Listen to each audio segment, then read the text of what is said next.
आपण पाहत आहात स्वराज्य न्यूज. सत्य हेच जे तुमच्या समोर.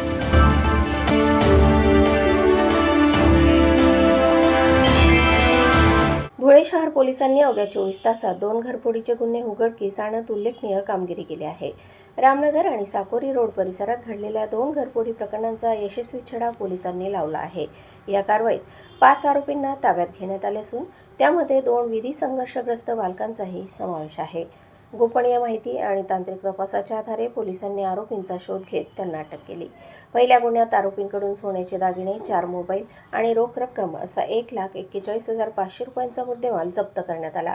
दुसऱ्या गुन्ह्यात सोन्याचे दागिने, सायकल आणि इतर साहित्य असा 40,000 रुपयांचा मुद्देमाल हस्तगत करण्यात आला आहे.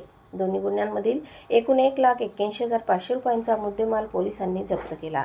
या यशस्वी कारवाईमुळे घरफोडी करणाऱ्या टोळीचा पर्दाफाश करण्यात धुळे शहर पोलिसांना यश आले आहे. ही कारवाई पोलीस अधीक्षक विशाल आनंद, अपर पोलीस अधीक्षक जय देवरे आणि उपविभागीय पोलीस अधिकारी राजकुमार उपाध्याय यांच्या मार्गदर्शनाखाली करण्यात आली.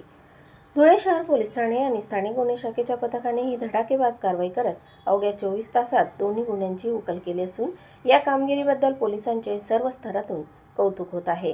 प्रतिनिधी अजिम शेखसह स्वराज्य न्यूज धुळे.